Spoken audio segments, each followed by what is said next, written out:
Colt. Got a question for you. Okay, what's the question? You alright? You hit the couch scared. and yelled at me. Alright. Okay. What do Nia, Joe, and myself all have in common? You're back. We're all Samoan. Welcome to the Wrestling Rundown. The Raw Review. That is the best thing you could have said. Holy shit. Yeah. Kevin Hawkins back, and yes, there were a Back lot by of popular demand. there were a lot of returns this Monday night. Yeah. The first actually being Stephanie McMahon. Yeah. She told Kurt to stop being a little bitch. Yeah, because Kurt was apologizing For the whole Smackdown Smackdown attack last week. And then Stephanie came out and uncharacteristically told Kurt that he was doing a really good job as the leader of the Raw brand, Except for last week when the siege happened. Yeah. And then apologizing for it instead of taking action and, getting revenge. So she made him take action by naming him the captain of the Raw Survivor Series team. Yeah, and if they don't win and create total annihilation of the SmackDown team, she's going to start looking for a new person to replace Kurt Angle. Yeah. And if he doesn't take her seriously, just ask Mick Foley. And there was only one person that was really upset about him actually getting that spot, and that was The Miz. But we'll talk more about The Miz in a little bit. Nia Jax returned. Originally it was supposed to be Alicia Fox versus Bayley, but Alicia Fox is like, I'm the captain of the Raw women's team. I don't have time for a match against Bayley, so I'm going to have her go against Nia Jax. And so Nia Jax beat Bayley with a leg drop, and Alicia Fox decided Nia seemed like a good pick as the first member of the Raw women's team. Yeah. I mean, can't really go wrong with Nia Jax. So it's tall so far. Yeah. Yes, it is. And as Nia and Alicia Fox are heading back up the ramp, Samoa Joe makes his way down. Yeah, so Nia comes back, Samoa Joe comes back, Stephanie comes back, everybody's back. Yeah. Welcome back, everybody. It was except for Emma. Yeah. But Samoa Joe's like, so I'm going to beat somebody up, because it doesn't matter who it is. Anybody that wants to come down, he's going to put him down. And the poor, unfortunate soul was Apollo Crews. Yeah, Apollo wanted to be considered for a membership on Team Raw. Yeah, see... And he's like, if I beat Samoa Joe, that would prove my mettle. I bet it was a Titus O'Neil idea, because the last time Titus O'Neil gave Apollo Crews a good idea, he went against Braun Strowman. But, Samoa Joe ended up making Apollo Crews tap out to the Coquina Clutch. Then he choked Titus out like the little bitch he is. And that was Kevin Hawk's favorite part. Oh, yes. One of your favorite parts of the night, because there's another part we're going to talk about. That's both of our favorite part. Later. We'll talk about that in a second. Oh, my God. Asuka defeated Stacey Cullen because she didn't have Emma to squash this week. Made her tap out with the Asuka lock. Daniel Bryan showing up on Monday Night Raw, and Kurt was like, bitch, no, and he freaked out because Daniel was like, yes, yes. As soon as Daniel walked in, Kurt starts yelling into a walkie-talkie. He's just letting they're here, let everybody know, SmackDown is here. And then as soon as we see that it's Daniel Bryan, Kurt's all of a sudden just like, man. Yeah. And then Daniel's like, no, I'm here to apologize. And Kurt's like, I don't believe you. He goes, no one even told me. He goes, no, I shouldn't have trusted Shane. I shouldn't trust you. But, I'm not going to send you out there because I don't want the Raw roster to beat you up. You stay in here. Yeah. And then, it makes sense because we all know Daniel's fragile. Yeah, but it's war, man. Casualty is war. Well, Kurt's nice. That's true. This is the whole point we're trying to get over, is Kurt's nice. That's true. And he doesn't want Daniel Bryan to get hurt because, head neck thing. Yeah, why did Kurt leave the office? I don't even remember that. Probably to, go and hide in another room so he can bitch at The Miz later. Okay. We'll talk about that in a second. But yeah, Daniel Bryan ends up being left in the general manager office by himself. And then at one point, the power just goes out in the office. Yeah, we're not sure who he was on the phone with. I think it was Brie. That's kind of who I thought it was. He's on the phone, and the lights go off, and he's like, "Hey, I'll call you back." We come back from commercial. He's still in the dark. He's back on the phone again. Back on the phone because he had like fumbled through the darkness, tried to get to the door. The door was locked, so he couldn't get out. And his phone's brightness was all the way up. Yeah, because we could see his face very well. And a huge orb around him. Yes. And at one point he goes, "Hang on, something's not right." And then all of a sudden, from the darkness, Kane wraps his hand around Daniel Bryan's throat and choke slams him onto like a small little like end table or like there was a little table. I'm pretty sure he put him in a wood chipper. I don't think so. That's what it sounded like. Well, because when we came back from commercial, he was on a stretcher and he was in one piece. Good EMTs. Put it back together. Real fast. Yeah. In like 5 minutes, they sewed his entire body back together. Yeah, Daniel Better Bryan. than the king's horses and men. Because they couldn't put Humpty Dumpty back together again. Yeah. That's But these cool. EMTs can put Daniel Bryan back together. Yeah. But they put him on a stretcher and he was wheeled out. Jamie Noble and Devon in there helping out. Weird seeing them around still. Yeah.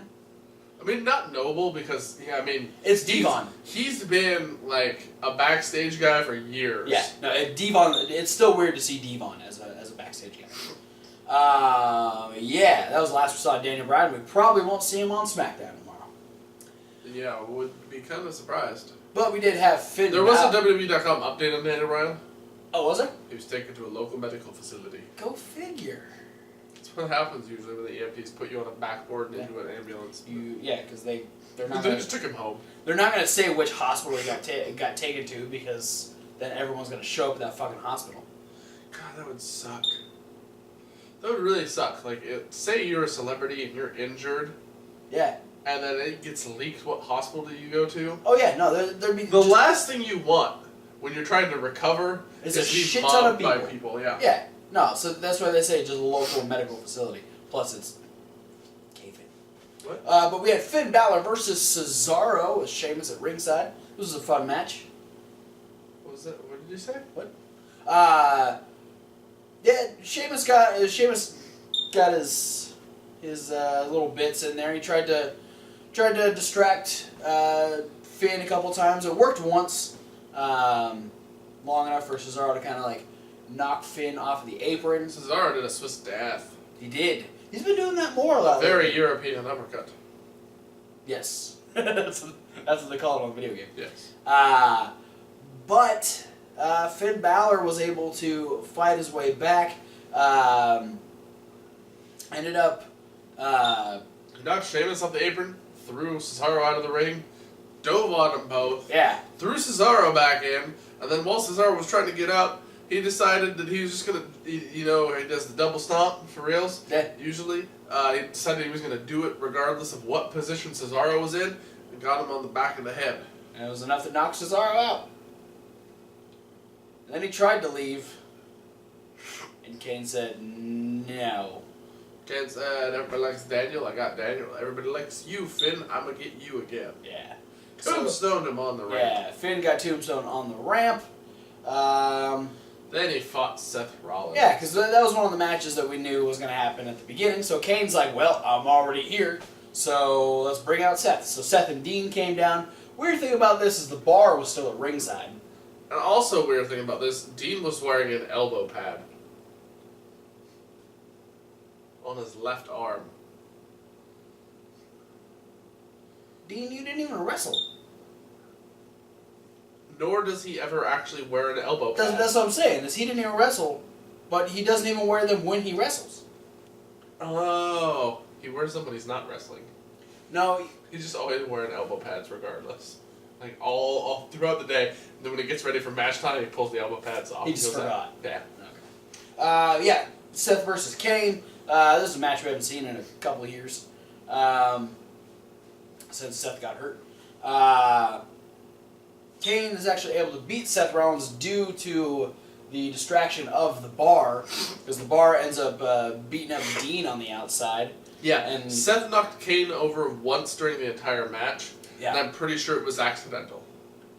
I'm pretty sure the whole shtick is that he was supposed to not be able to hurt Kane. Yeah, they're trying to rebrand Kane as that monstrous figure again. And Seth dove on him twice to the outside, and the second one, he went so gung-ho that I think he's pretty sure legitimately knocked Kane over and landed on his own head. Yes. Which was part of the distraction, because as the bar is beating up Dean Ambrose, he decides he's going to springboard out onto the bar, but then he decides to springboard again at Kane after he's given Kane time to recover. Yeah, and he's already done this springboard thing at Kane twice. So Kane knows what the hell is happening, and he springboards right into a chokeslam. And Kane beats Seth Rollins. And then Dean is like, hey, get off my friend, and then got a tombstone. And then Seth's like, hey, don't hurt my friend, and then got a tombstone. Yeah. To his credit, Dean got a dirty deeds on Kane. Yeah, and Kane didn't give a fuck. Kane lay there for a second, then sat up and went, no. Oh boy. Then we had our favorite match every year around Halloween, the Trick or Street fight. This time it was Mr. and Mrs. Claus versus Tex Ferguson and Chad Too Bad. Did they have a tag team name? They were Tex Too Bad. Tex Too Bad. Yeah, Heath Slater and Rhino versus the Club. This was probably the most appropriate grouping of people to put in this match, because they actually had people they could dress up as. Usually it's just two people in a street fight with Halloween-themed weapons.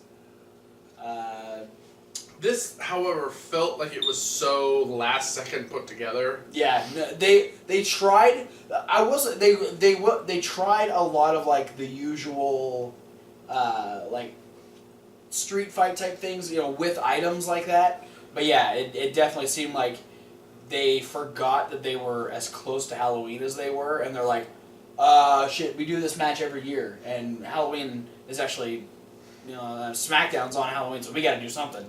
So, yeah. And they didn't have anything for Heath Slater and Rhino or the Club to do. But, the Club, despite already being the victims of the double pumpkin head smash early, thought it was a good idea to try and do it again. On themselves. Yeah, to themselves. Yeah, it was funny because, they put Rhino on a table. Yeah. And then Carl Anderson goes up onto the ropes and puts a pumpkin on his own head. He's gonna diving head pumpkin him through a table. Yeah. And Gallows did the same thing. Gallows was like, oh, I'll do one too. But Gallows put his on backwards. He put it on and then it spun around. And then he has to play like he can't figure out how to spin the pumpkin back around on his head. Or take it off of his head. Yeah. All the while, Anderson jumps, gets caught by Rhino, and then slammed through the table. While Gallows is blinded, he hears a 1, 2, 3. The bell rings, he puts his hand in the air, and then Heath Slater's music starts playing. And then he takes the pumpkin off. He's still covered in pumpkin pie that he got smashed in his face as well. Yeah. And he is completely flabbergasted to watch Rhino and Heath Slater walk away, the winners of the Trick or Street fight. Yeah, I mean, it's not a great way for Tex Too Bad to debut.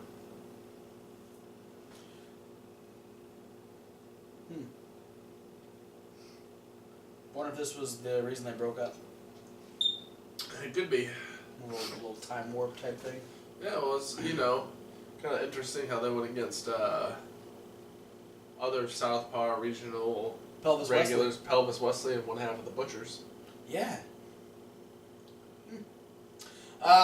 We had Elias giving us the ballad of Jason Jordan. And which was set to a montage of Jason Jordan getting hit with Elias's guitar. And he thought for sure that Jason Jordan wasn't going to be able to interrupt this performance. But in true wrestling fashion, Jason Jordan was there. Yeah, it's because as soon as you say something will never happen or something is definitely going to happen, then the exact opposite of what you said happens. Yeah. Because wrestling. Because that's how that works. Jordan runs down, attacks Elias. Elias ends up being able to get out of the ring, but leaves his guitar to get smashed. Yeah, the guitar couldn't get out of the ring fast enough. That poor guitar is just too slow. I think Elias needs to be on Team Raw, and Xavier Woods needs to get put on Team SmackDown. They do Trombone a versus trombone guitar sword fight. I'm okay with that. Do it. Book it. Book it. Book it. Then we had some. Book it. We had some cruiserweight action. We had Kalisto versus Drew Gulak. And in about 2.5 minutes, minute 45, Kalisto beat Drew Gulak with a Snake Doso. Yeah.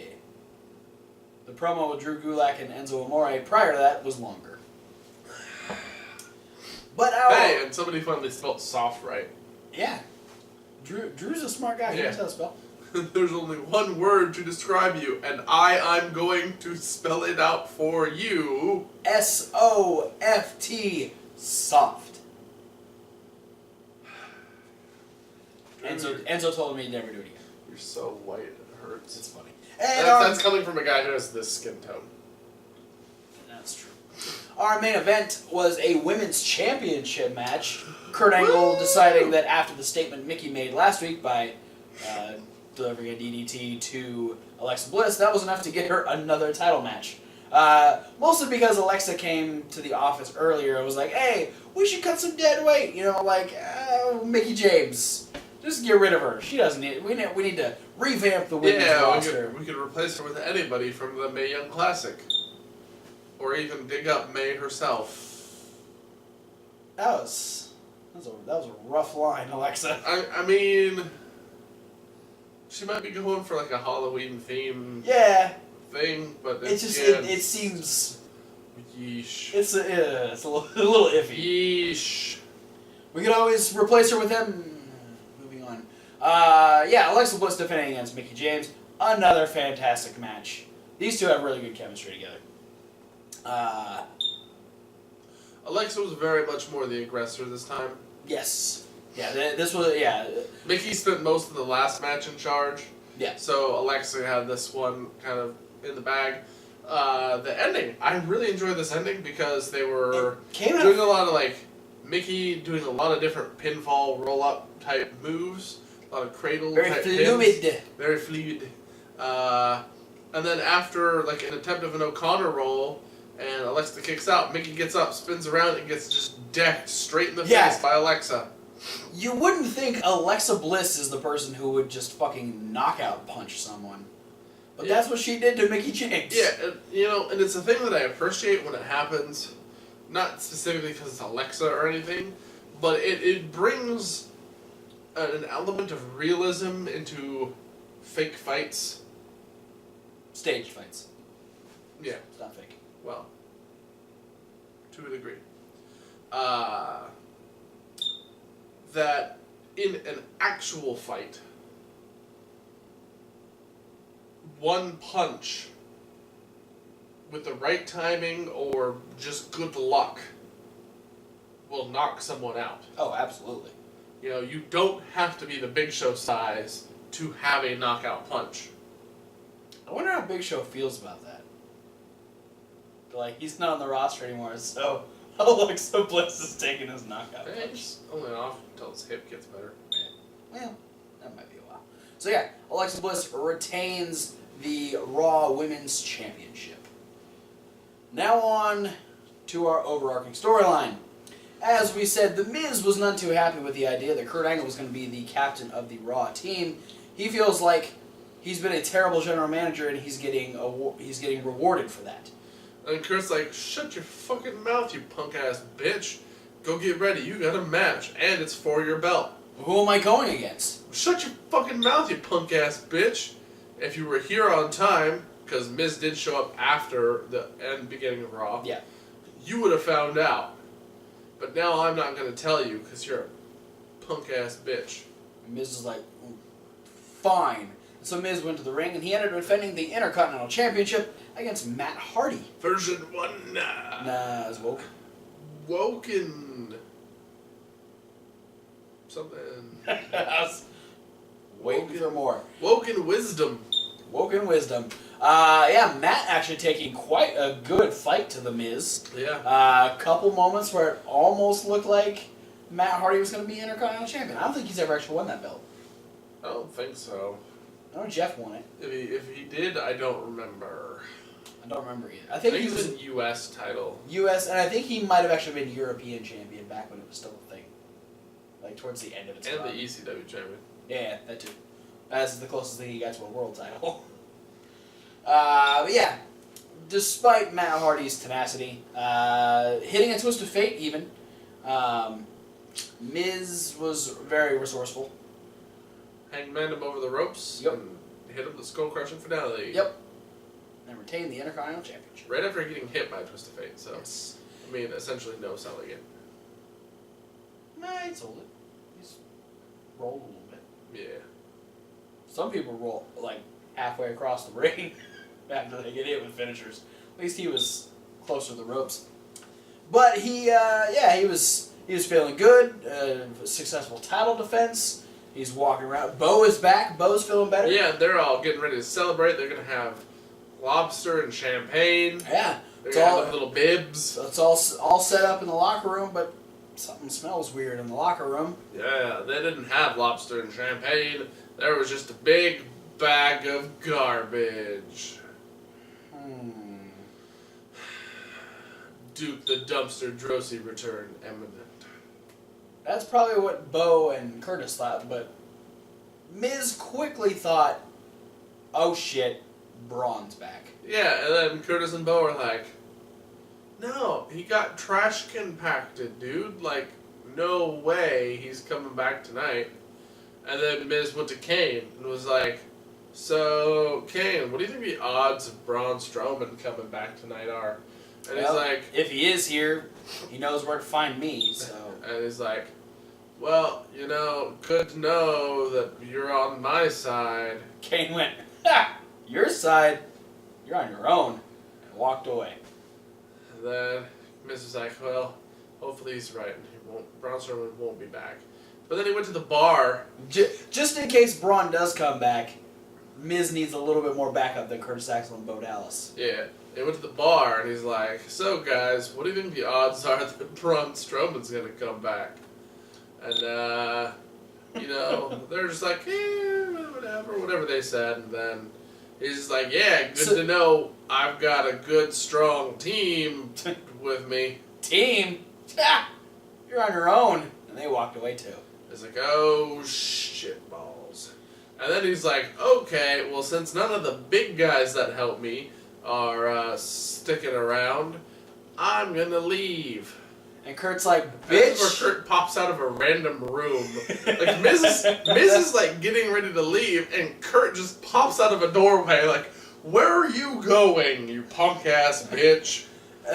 Kurt's like, you show up late and now you're leaving early? Yeah, no, that's not happening. You're staying till the end of the show. I wish it would have made him defend the Intercontinental title again. And so, he sends them back to their locker room and Miz... They're literally like waiting at the door for that last bell of Mickey James and Alexa Bliss. Yeah, Miz tells Curtis to call the limo driver, have the car running. Get Bo ready. Yeah, have everybody ready to go. We'll just as soon as the show ends, we are out of here. And legit, as soon as the bell rang and Alexa was holding up her title, we saw Miz and the entourage getting the fuck out of Dodge.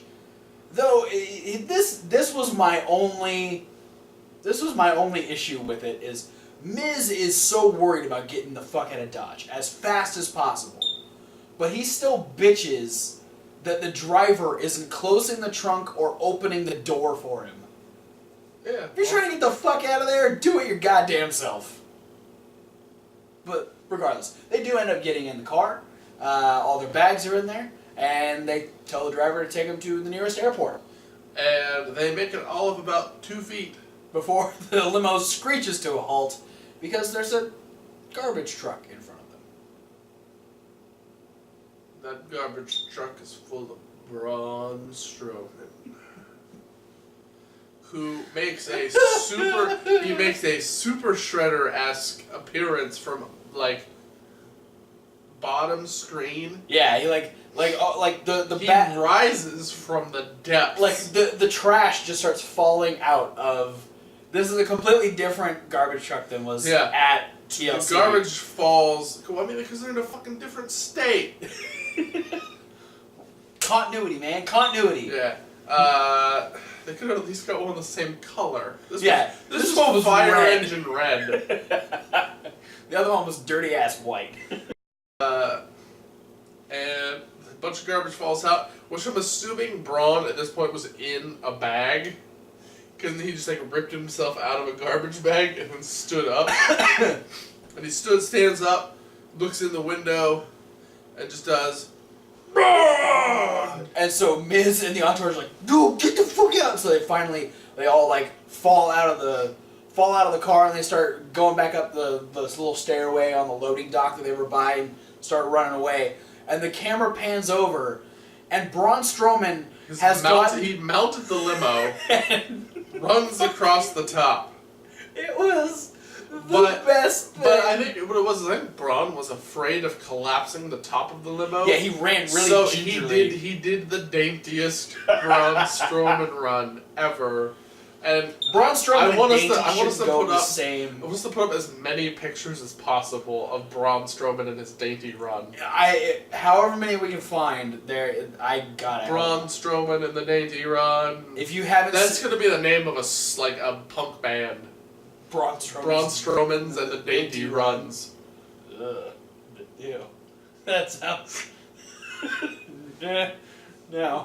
I don't think so. So we go back to the ring. Alexa's still celebrating and holding up the title, and then the crowd starts going nuts because the Miz and Curtis Axel have run out to the ramp, and then Bo Dallas goes like a projectile through the curtains.